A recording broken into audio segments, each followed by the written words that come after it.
Good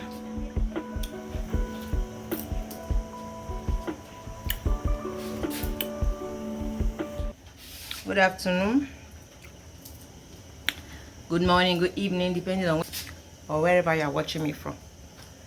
So we are making ogbono soup. There are different ways of making ogbono soup. So this is our method. I am a lovely husband. We're making ogbono soup. So if you want to know this, spiritual method. it's a spiritual method. So if you want to know this method, please stick around and learn it. But it's going to be so delicious. Lover of ogbono soup, just come and join us and learn this pattern of ogbono soup. Guys, I'm so tired. I want to go eat. I just finished frying egg, so let me go and take it with tea and my bread, the bread I have, and small bread like that. Okay guys, see you guys later.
It's my life. They help you already. See. Understand.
Bye.